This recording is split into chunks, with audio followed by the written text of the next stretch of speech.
Ele é engenheiro formado pelo Instituto Mauá de Tecnologia. Com 35 anos de experiência em TI, já passou por grandes empresas do setor, como IBM, Solectron, Quanta do Brasil e Itautec. E foi durante 12 anos membro do Conselho de Administração do Instituto de Pesquisas Eldorado e conselheiro do Instituto Ayrton Senna. Atuou como COO da Lenovo e, após 14 meses no cargo, assumiu a presidência da marca no Brasil. Já são 12 anos como CEO. E o Café com CEO tem o prazer e a honra de receber aqui em nossos estúdios o meu amigo Ricardo Bloch. Alexandre Velilla, empresário, CEO e investidor de startups. Foi eleito em 2020 profissional do ano pela ANEFAC.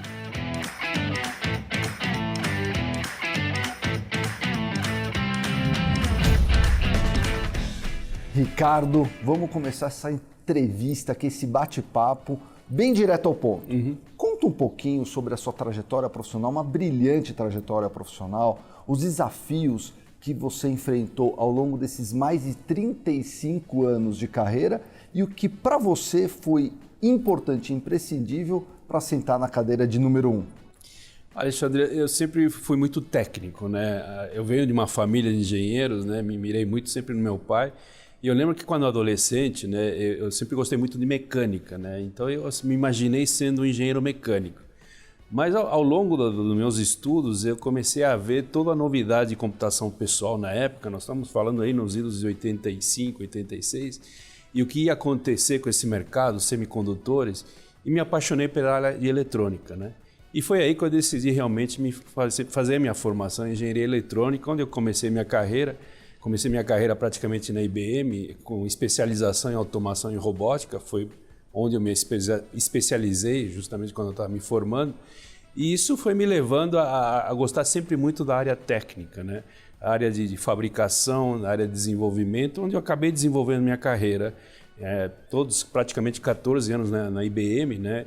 Eu fui desenvolvendo a carreira nessa área, mas aí também eu fui começando a ser puxado também para a área de gestão, né? Pela própria IBM, pelas oportunidades que se abriam, né, você acaba se envolvendo mais na parte de estratégia, gestão, mas muito ligado à tecnologia, né? Depois disso, acho que um dos grandes desafios que eu tive foi que, na época, a IBM já estava terceirizando sua produção mundialmente, né? Então ela tinha feito o divesting, como a gente chama, de várias fábricas no mundo e chegou a hora do Brasil. Nesse momento eu era diretor da fábrica em Hortolândia, né? E foi me incumbida a tarefa de realmente fazer toda a negociação dessa terceirização, né, para continuar fabricando os produtos no Brasil, mas na realidade através de um terceiro, que foi a empresa Solectron, que está aí, né, no meu currículo, né, na minha história.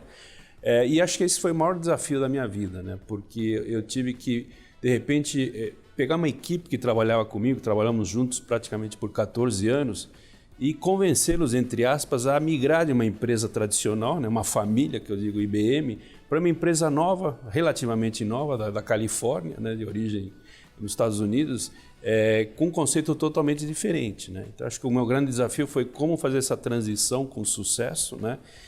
E convencer as pessoas, né? Você não faz nada sem as pessoas, sem a liderança, sem o comprometimento dela, de convencer essas pessoas a realmente migrar de carreira e abraçar um novo desafio.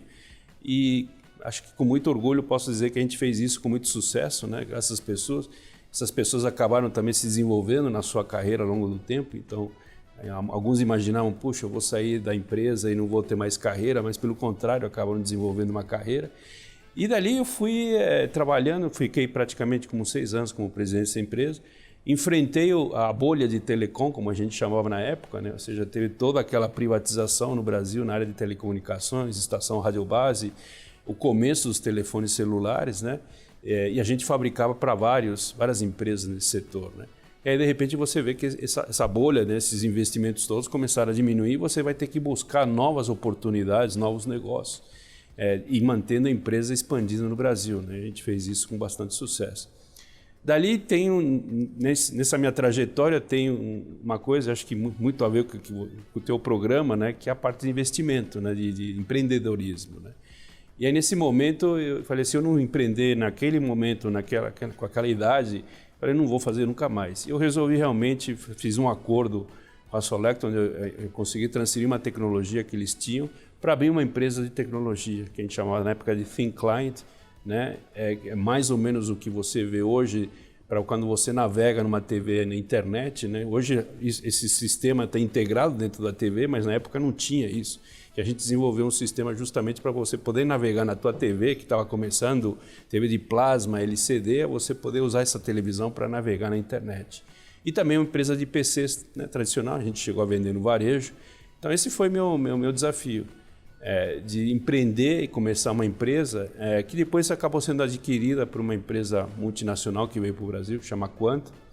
E aí acabei sendo convidado a ficar nessa empresa enquanto eu continuava, mas obviamente tinha alguns conflitos de interesse ali, eu tive que acabar deixando de lado o meu investimento e cuidar dessa empresa e voltei para o que seria o mundo corporativo e aí fiquei passando pela Itautec em seguida e depois agora na Lenovo, onde estou praticamente há 6, 7 anos. E como foi essa chegada na Lenovo? A Lenovo tomou a decisão de vir para o Brasil e você já entrou primeiro como COO e depois como CEO. Conta um pouquinho dessa história. É uma pergunta interessante, né? Porque se você olhar a história, eu saí da IBM praticamente em 2000, né?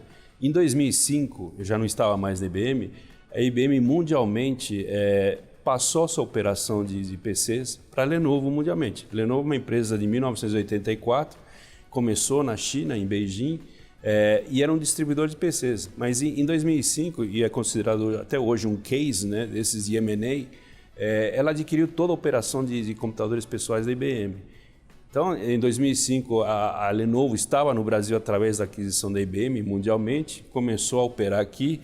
Em 2010 eu volto para casa, como eu digo, né? De uma certa maneira acabei voltando para aquilo que era a operação, que inclusive na IBM eu cheguei também a gerenciar essa área de computadores pessoais também com uma unidade de negócios de manufatura. Vamos falar do mercado de TI? Eu queria chamar e vamos acompanhar juntos um vídeo que a gente quer ver agora. Nos últimos 2 anos, foram marcados por um novo cenário, o aumento da cultura de home office e as aulas virtuais, o que fez o mercado consumidor de informática e smartphones crescer vertiginosamente. Tal crescimento só é possível graças ao desenvolvimento de máquinas cada vez mais eficientes a um custo adequado. Isso garante a acessibilidade a profissionais e estudantes. Cara, como a gente acabou de ver no vídeo, esse mercado está muito pujante, um crescimento extraordinário. Obviamente, a gente acabou de passar pela Covid, que trouxe, né, esse aumento de demanda, só que você também tem um grande desafio de rentabilidade do negócio com preço e custo. Conta um pouquinho sobre esse desafio especificamente. Bom, Alexandre, a pergunta é muito boa, mas a gente tem que voltar um pouco no tempo aí, né? Praticamente nessa mesma época, eu diria 3 anos atrás, se você olhasse todas as projeções do mercado, para o mercado especialmente de computadores pessoais, ninguém imaginava que tinha uma pandemia chegando, né? Eu lembro direitinho, em março de 2020, né, quando tudo começou, infelizmente, todo mundo ficou surpreso, né, escritórios fechando, não sabia o que fazia com a fábrica, toda a cadeia de suprimento. A gente já tinha uma visão que a coisa já tinha começado em dezembro, em janeiro na China, né? Mas vinha isso chegando para o Brasil, acho que todo mundo tem história do que aconteceu e acompanhou, né? E nesse processo do novo, né, a gente teve que inovar bastante, né, e se preparar. Principalmente, primeiro, né, como sempre, cuidar das pessoas, né, dos nossos funcionários, suas famílias, e ao mesmo tempo olhar a necessidade do mercado, né? Então, de repente, veio uma avalanche de demanda de equipamentos, especialmente na área de saúde. A gente deu prioridade para a área de saúde, hospitais. A gente participou muito em hospitais e campanhas com doações, né? Porque era a tecnologia que a gente estava disponibilizando para abrir mais leitos, organizar toda essa reação, né? Que era, né? Hoje a gente está aqui, a gente praticamente esquece o que foi isso, né? Então, nesse momento, você tinha demanda corporativa, as empresas colocando seus funcionários em casa, demanda por educação, né? As escolas, as universidades precisando fazer o ensino remoto e, como eu falei, na área de saúde, né? E nesse processo, praticamente você tinha que atender urgentemente todas essas demandas e ir se planejando, né? Então, o grande desafio foi como poder rearranjar toda a cadeia de suprimento, que na realidade a gente está fazendo isso até hoje, né? Porque com essa subida, essa ruptura que teve na cadeia, a gente sente até hoje os efeitos disso, especialmente os componentes vindo aí de Taiwan e da China, como é que você consegue se reestruturar, né? Então, ali teve um crescimento fantástico, né? Se você olhar hoje, né, especialmente 2020 contra 19, 2021 contra 20, 19 e agora 2022, são crescimentos de 2 dígitos nas demandas de equipamentos, né? Tanto em desktops, que a gente fala, quanto em notebooks, quanto em tablets, né? Então, esse crescimento contínuo vem da onde? Veio, obviamente, as pessoas tinham um computador por família, né? Agora as pessoas falam em computador por pessoa, né? As crianças, os alunos tiveram que ter o seu equipamento dedicado para continuar estudando. O híbrido, né, que a gente hoje está aqui já falando se falava em 100% home office, hoje já está se falando híbrido, também mudando o modelo de interação, você precisando ter um dispositivo em casa, outro virtual no trabalho, trabalhando na nuvem, né? Tudo isso trouxe essa revolução.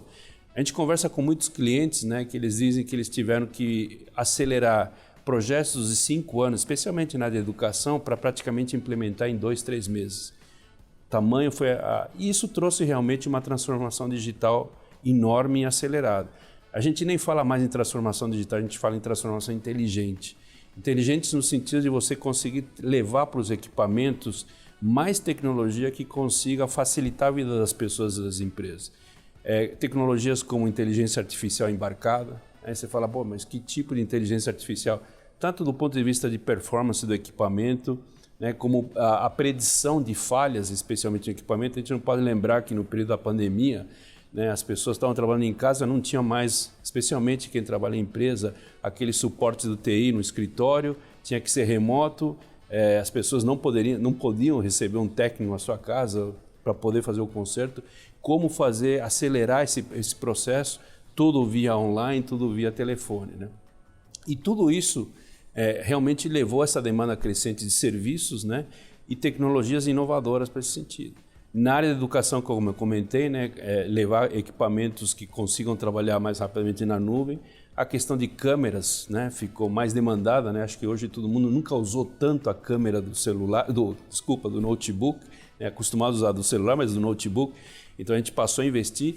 Outra área que cresceu muito foi a área de jogos, de gaming, né? As pessoas... Hoje esse é um segmento que continua crescendo 2 dígitos, e não só pela questão de quem gosta de jogar, mas também pela questão de você ter que ter equipamentos com processador gráfico, a gente chama de GPU, dedicados para poder melhorar. Então são arquitetos que usam para renderização, dentistas que usam para o seu sistema, para o seu software de escaneamento, enfim, várias tecnologias que acabam demandando.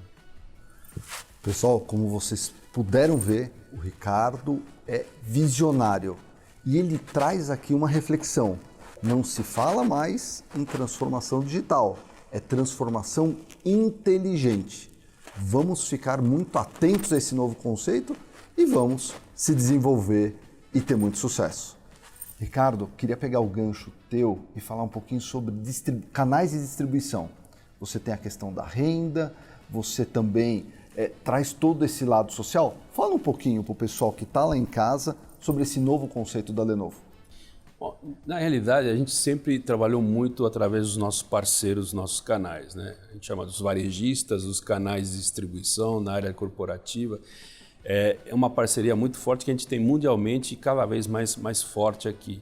E a gente consegue, hoje a gente lidera o mercado de varejo, quando eu digo pessoa física que compra, hoje nós somos os líderes do mercado, e tanto através dos nossos parceiros, os nossos varejistas, também como na venda online, né? Então você tem que ter bons programas de canais, que foi o que a gente veio desenvolvendo nesses anos todos, né?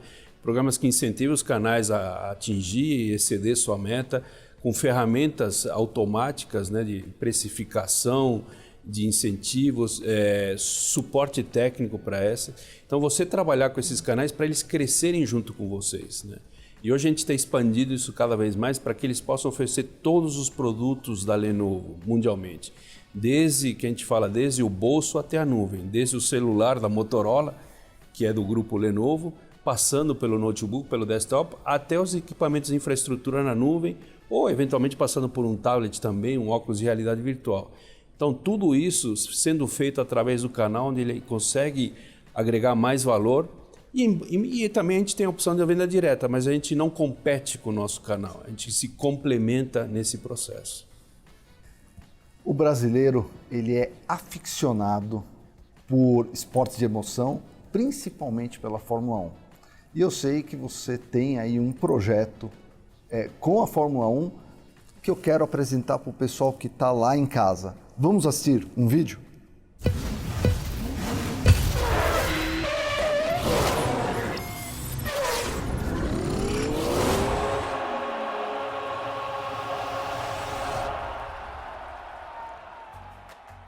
Ricardo, que bárbaro! Conta um pouquinho sobre o que a gente acabou de assistir. Bom, Alexandre, assim, eu sou suspeito, sou fã de Fórmula 1, né, desde a época do Ayrton Senna, né, do memorável Ayrton Senna. E Fórmula 1 é tecnologia, né, e a Lenovo é tecnologia. Então, nada mais certo do que ter os dois trabalhando e se ajudando. Então, a gente começou uma parceria com a Ferrari, praticamente 3, 4 anos atrás, né, a gente passou a ser um dos patrocinadores, a marca aparecer, se você olhar nas corridas. E obviamente, não é só pela marca, mas também pela contribuição em tecnologia, né, de como melhorar. Juntamente com a Ferrari, também a gente falou de Fórmula 1, MotoGP. A gente até hoje trabalha justamente com a equipe da Ducati, trabalhando não só, né, na marca, mas também em toda a tecnologia de pista e das próprias motos, né. Mais recentemente agora, a gente começando esse ano, a gente fechou a parceria com a Fórmula 1, né, no vídeo vocês puderam ver, onde a gente está presente agora na Fórmula 1 como um todo, como um dos patrocinadores do esporte da Fórmula 1 como um todo, que está crescendo também vertiginosamente. E aí com isso também a gente consegue dispor a nossa tecnologia para a Fórmula 1 como um todo, que acaba embarcando aí todas as corridas do calendário do ano, e também as equipes que acabam competindo debaixo da Fórmula 1. Parabéns, projeto bárbaro, é muito acertado esse caminho que vocês tomaram. Obrigado. Vamos falar de futuro? Novas tecnologias, a gente está falando de metaverso, 5G, realidade aumentada, virtual, inteligência artificial. Conta um pouquinho como você está encarando todas essas tecnologias disruptivas para dentro do mercado corporativo e das relações humanas e como a Lenovo tem se posicionado. A Lenovo já vem desenvolvendo e pesquisando há muito tempo, né? Tanto na questão de realidade aumentada, virtual, a gente tem produtos nessa área, né? Com soluções específicas. Te dar apenas um exemplo, desde a área aeronáutica, por exemplo, como fazer manutenção de turbinas usando um óculos de realidade virtual, onde o técnico ele tem os procedimentos na tela enquanto ele está realmente ali fazendo os ajustes na turbina, passando pela área de medicina, né? Ajudando os médicos eventualmente a ter mais assertividade na detecção de um melanoma. Então a gente já vem trabalhando isso, sem falar na questão de entretenimento também, que seria mais a parte de realidade virtual. Como tecnologias, né, que foram evoluindo, a próxima que a gente está falando muito, acabou de ter aí as licitações, é o 5G. Né? A gente já tem produtos, a gente acabou de anunciar um produto aqui recentemente no evento, o primeiro ThinkPad, nosso notebook, já com 5G embarcado. Né? Então a gente vai ter essa disponibilidade. E ele traz essa questão primeiro da velocidade, né, também, da segurança, né, das redes, ou seja, você poder montar a sua própria rede privada dentro da empresa ou ter essa conexão. A questão da latência também, que ajuda muito na questão da automação. A gente está aplicando isso internamente na nossa fábrica de manufatura 4.0 em Indaiatuba, aqui no interior de São Paulo. Né? Aí se fala também do metaverso, né? Também acho que vai ser o futuro, né? A gente vê aí, a gente fala de criptomoedas, né? Metaverso é o que vem pela frente. Difícil prever agora a aplicabilidade mais recente, mas, obviamente, a gente está pronto com essas tecnologias e, como eu comentei anteriormente, né, na transformação inteligente, você fazer com que esses equipamentos se ajustem rapidamente a essas tendências, né, e as novas demandas e inovação que vem junto com essas tecnologias. Ricardo, a gente está chegando aqui numa parte final dessa entrevista incrível, nesse bate-papo incrível que a gente está tendo. Mas antes, eu queria que você falasse com o pessoal lá de casa, que nos assiste agora, alguma dica para aquela pessoa que está querendo empreender e para aquela pessoa que está se desafiando a entrar no mercado de trabalho e ter bastante sucesso nesse mundo moderno, nesse mundo com tantos desafios? Olha, pessoal, primeiro, né, educação, né? Educação contínua, aprendizagem, não é só dedicação, obviamente, muitas horas de trabalho, né? Acho que a minha carreira inteira, assim, eu nunca tive poucas horas de trabalho, muita dedicação, mas quando a gente faz o que gosta, né, as horas passam, né, e o estudo se torna fácil. Então, acompanhar as tendências, não ter medo de errar, né? Acho que é muito da cultura asiática, de você tentar errar e não olhar para trás, olhar para frente e tentar novamente. Então a resiliência é muito importante. E as oportunidades, eu acho que tenho 35 anos de carreira, nunca vi tantas oportunidades como tem hoje com as novas tecnologias para empreender, né? Empreender hoje, antigamente quando se falava, eu tive empresa, quando se falava em empreender, a primeira coisa que vinha na cabeça é capital, né? Investimento, recurso financeiro. Hoje quando se fala em empreender, a primeira coisa que vem na cabeça é a ideia, é o conhecimento e a inovação. Eu sei que você tem muitos projetos lá na Lenovo que estão liderando todo o país em prol de uma melhor educação. Conta um pouquinho. Bom, primeiramente a Lenovo, a gente tem a Fundação Lenovo, foi criada há praticamente 3 anos atrás mundialmente, né? E obviamente a Fundação ela olha muito projetos sociais nos vários países que ela atua. Obviamente, por causa da pandemia, houve um foco muito grande em vários países em como a gente poderia ajudar os países a combater a pandemia e criar toda a infraestrutura para realmente isso acontecer. Mas a espinha dorsal da fundação é investimento no que a gente chama educação, STEAM, ciência, tecnologia, engenharia, matemática, e recentemente foi adicionado arte também. Mas esse é o foco do nosso, quando a gente faz programas sociais, é como a gente consegue incentivar os estudantes, incentivar a educação na área técnica também, para as futuras gerações. E aqui no Brasil não poderia ser diferente. Há praticamente 3 anos a gente fez uma parceria com o Instituto Ayrton Senna, onde para cada equipamento nosso vendido no varejo, ele vai com adesivo do Instituto Ayrton Senna, a gente faz uma contribuição, uma contrapartida para o Instituto, que faz um trabalho maravilhoso há mais de 25 anos aí em prol de capacitar as escolas, o sistema público de ensino, os professores, para poderem prover uma educação que foi extremamente desafiada aí durante a pandemia, né? A gente sabe a alta evasão escolar que teve, como os estudantes regrediram em termos de ensino, né? Em função desse isolamento, né? E mesmo com as tecnologias que foram disponibilizadas, a gente sabe que esse impacto é como tornar isso. Coincidentemente, uns 4 anos atrás, a gente já tinha começado a investir também, como a gente fez no mundo inteiro, em trazer para o Brasil equipamentos que a gente desenvolveu mundialmente para o Brasil. Então, são computadores específicos para o setor de educação. Aí, o que é isso? É um computador que você pode, que o aluno, especialmente até os 12 anos, pode usar no seu processo de ensino, equipamentos que podem cair de 70 centímetros de altura, você pode derrubar um líquido em cima do teclado antibacteriano, tela reflexiva, tudo isso para facilitar a experiência de educação, tanto se o aluno levar isso para a escola, se ele ficar com o equipamento trabalhando em casa. Outra coisa que a gente viu muito durante a pandemia, obviamente, nesse setor de educação, é a necessidade das plataformas de educação de prover uma solução completa para o pai do aluno, para o aluno, e que caiba na mensalidade daquela escola, eventualmente. E, nesse sentido, a plataforma já tem que ir carregada, o software já tem que ir carregado, solução financeira para como tornar esse equipamento mais acessível, e também a parte de garantia, né? Como quando o equipamento dá algum problema, eventualmente, você poder já trocar ele rapidamente e a criança não ter que esperar uma semana aí para poder fazer o conserto do equipamento. Do ponto de vista de tendência, você cada vez mais que o ensino híbrido veio para ficar, né? Você vai ter essa alternância. E a questão que a gente viu muito durante a pandemia é como você prender a atenção do aluno, né? Mesmo em sala de aula, né? E hoje existem tecnologias que você pode, eventualmente, remotamente customizar aquela aula para aquele aluno. Você perceber pela câmera, por alguns sensores que estão sendo desenvolvidos, de que o aluno não está prestando atenção, está naquela aula. Então, que tal fazer uma gamificação daquela aula para ele? Para chamar mais atenção, mandar um vídeo para ele dizendo, olha, nós estamos falando de história, deixa eu te mandar aqui um vídeo sobre isso, nós estamos falando de dinossauros, deixa eu te mandar um desenho. Isso acaba atraindo e trazendo o aluno de volta para a aula. Então, essas são algumas das coisas que já estão por aí, estão vindo mais, em como tornar o processo de ensino mais atraente, né, e mais efetivo.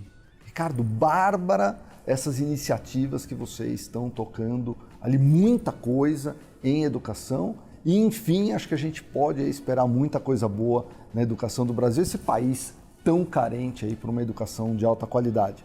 Parabéns por esses projetos. Eu queria também te agradecer muito. Nós somos muito honrados aqui em te receber no Café com o CEO.